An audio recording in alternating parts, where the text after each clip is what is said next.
Greetings, Mindcrafters, and welcome to another Minecraft discussion here in this brand spanking new year, right? The farther away we get from the whole coronavirus, I think the better we all feel. And anywho, my name is Kimberly Quinn, and I am really excited today to have this talk with you about paying yourself first. And this is just so important. And usually, and actually, I wrote a Psychology Today article on this a while back. Might have been a year ago. I'm not really sure. Maybe it was 2 years ago. Anyway, it was more related to the Rona, but this is true always, and often the phrase pay yourself first, we hear coming from the mouths of financial advisors, and it's certainly some very sound advice when we're talking about money. You hear, I remember Susan Orman was Oprah way back when I watched the Oprah show and it was full tilt Oprah. I love her so much. Um, Susie Orman used to talk about, it'll all, in the end, when you look back and connect the dots, it all worked out. You got to pay yourself first. I think they suggested 10%, but this podcast episode is not about money. So we're talking about paying ourselves first as far as, taking good care of ourselves. That's what we're really talking about today. A lot of people wait unnecessarily. My big thing is if not now, when? I'll start taking care of myself once my second job ends. Once I don't need the second job, I'll start taking care of myself starting next week. Once I get the downstairs decluttered, I'll start taking, then I can then I can have room for the treadmill or the whatever. It's a lot of, we do that because it's very easy for us to, I think, to rationalize and do what's comfortable and easy. And that can be a heavy lift to get started at first. But then it gets easier and easier and easier. It's also important if we're talking about something physical, which is not all what this whole podcast is not all about exercise. With the exercise thing, it is true though that it's got to be something you want to do because willpower only takes us so far. And if it's not inviting, the atmosphere isn't inviting, it isn't something you really want to do. Uh, it's not going to work in the long term. Hate to tell you that, but that is just the truth. It has to be something that you were excited to do and moving towards rather than, have it being, like a military drill when you get up in the morning. So that was, strictly about the exercise thing, but that's not what the whole podcast is. And so way back when, not way back when, a year or two ago, whatever, it was definitely in the heat of the Rona. I came up with some tips to really get into to shift into a better habit, lean into a better habit of, sort of taking good care of ourselves. And so the question is, how do we jumpstart ourselves to get back on the self-care track? And this is all inclusive. We're talking about exercise. We're talking about eating well. We're not talking about being vegan. No offense to vegan. I've got some best friends a best friend who's vegan. But we're talking about just doing better than we have been, right? I'm a big fan of do your best, and I stay clear of the P word, meaning perfect. Not healthy for anybody. We're just talking about leaning into some and shifting into some better habits that have us better off, today than we were yesterday, that sort of thing. Okay, so the first tip is to tell yourself that it's okay to take care of you. You count too. Self-care is not selfish. Here's the thing. When I wrote this, I'm sure I had in my mind, there can be any adult anywhere.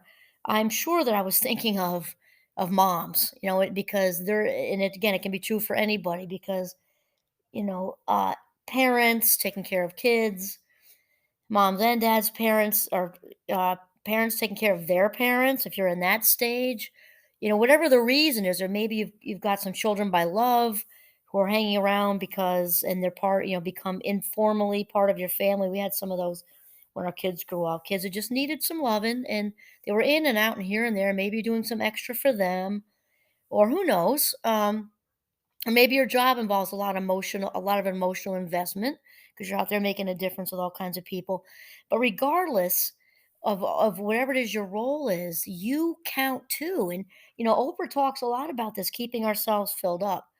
What's in the cup is for us, and what overflows is for everybody else, because there's no honor in martyrdom, because we're not good to ourselves or anybody else if we're drained and burnt out. So You count to self care is not selfish. Actually, I did a workshop called that one. That was called hashtag self care is not selfish. This can be especially difficult for mothers due to centuries of societal messages. Okay, number two, realize what a yes hangover is and learn to say no. So no is a small word with big power. Boundaries are a good thing. I did a post for Instagram just not that long ago. It was Robert Frost talking about checking when he built a wall, what he was walling in and walling out. Boundaries are a very good thing because they tell us that we value ourselves. We have to value ourselves enough to not allow ourselves to be walked on and taken advantage of. And it can be in a small way, it can be in a medium way, or it can be in a big way. But when we put out there that we aren't valuing ourselves, it's like tattooing welcome on our forehead. And people don't need to be evil demons to take advantage of you. It's just human nature to want to do what's easy. If you offer to bake the brownies for the 19th time in a row for a PTO, why would anybody say no to that? You're offering, right? And then that person ends up not being appreciated and getting, resentful and angry, just pissed off. And it's not healthy. It's not healthy. In order to set boundaries, we've got to know our value within. The third one is to learn to manage your time. And here's what this is about. Our life minutes are of the greatest value. I'm always talking about life minutes. These are our most valued commodity. So we are talking about spending these life minutes, our life minutes, as if they were cash. Begin by hacking away at the inessentials of your day. This will free up loads of time. Get rid of what you don't necessarily need to do. Scratch it right off. Okay, the fourth one is do like Ben Franklin and wake up early. I know when I say this when I do in-person workshops versus the audio podcast, obviously I get some strange looks sometimes because you can tell the sleeper inners right away. And I hate to break it to them, but most highly successful people that are out there do not sleep in. I'm not saying once in a while, little vacay, but I'm thinking of Tony Robbins and Wayne Dyer and Oprah and the lots of the athletes out there, and then the high rolling motivational speakers like Tony Robbins. There's lots of them. They all have a morning routine and usually involves some spirituality. They have a plan. They get up and get it done. I'm just saying, it's just the truth. So when we wake up early, this gives us a jump start on our day, and we can often get 3 times more done during the early hours. I'm definitely a big fan of getting up early. This leaves us more time later in the day for leisure, so it's a life minute saver. Plus, the rest of the house is often asleep, and this can be wonderfully peaceful. This is true in our household too. Not that we have a lot of sleeper inners, and my husband and I are new empty nesters as of like this morning, actually.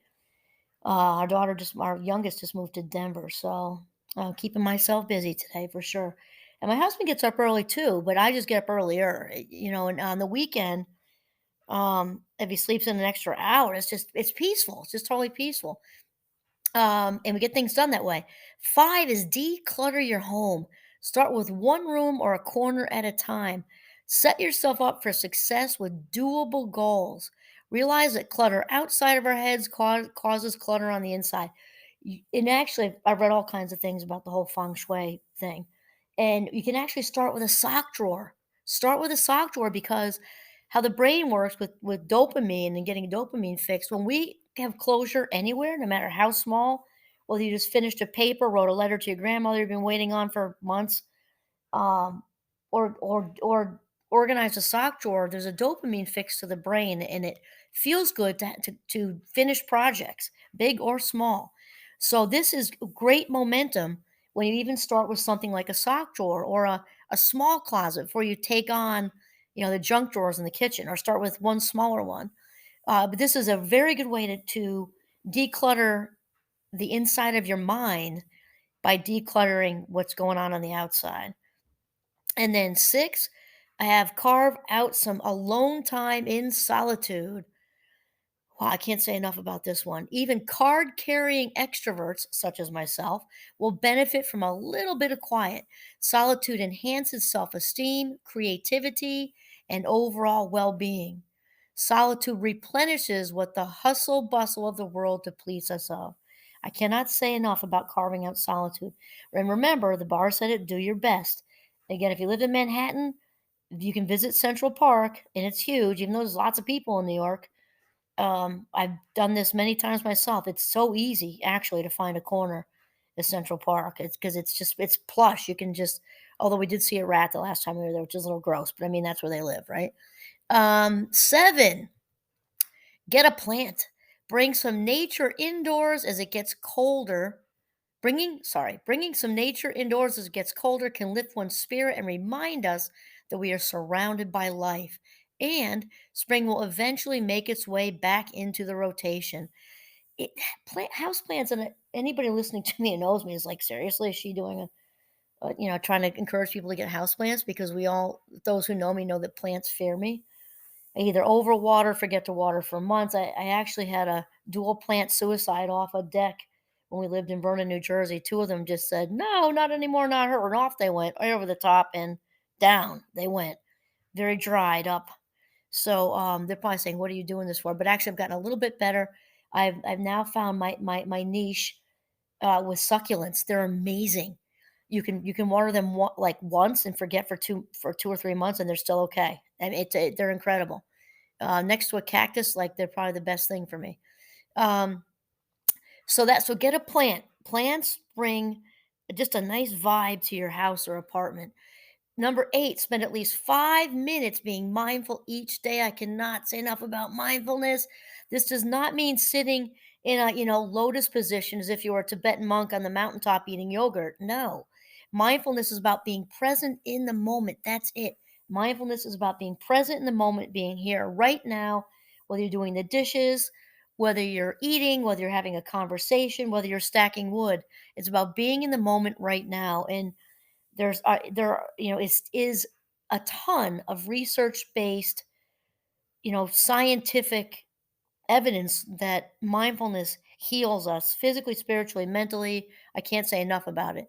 That's it. Just cook, do the dishes, read to a child, sip some hot tea or whatever, while being fully present in the moment. 9, buy freshly cut flowers at a grocery store for you. I am great at this. Wow, and I know I have some friends who are great at this too. So, in fact, it's funny at Hannaford's, which is the store by us, they don't even put them in. Well, they'll ask me, "Do you want a flower bag?" But they kind of know they're for me, so they don't. They. It's funny. They kind of think I'm. They kind of sort of anticipate my. No, I don't need the flower bag. It's funny. Right on. Sometimes I put them in the bathroom. Sometimes I put them all over the place.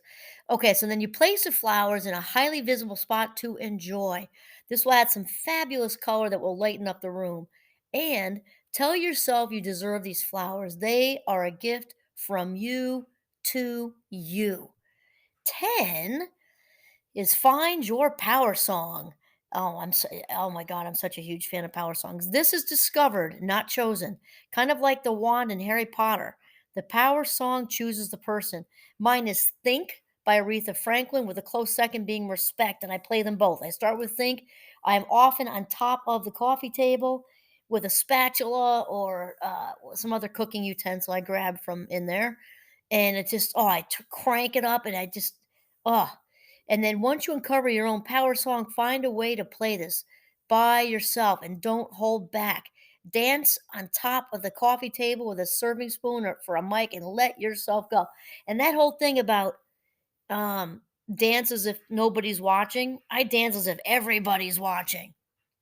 These are all ways to take care of yourself. Music lifts your spirit. So there you are. I gave you 10 tips to take care of you and pay yourself first. Keep yourself filled up so that you are good for you and good for everybody else in your life. That is it. This is Kimberly Quinn signing off from Northern Vermont. Have a mindful day.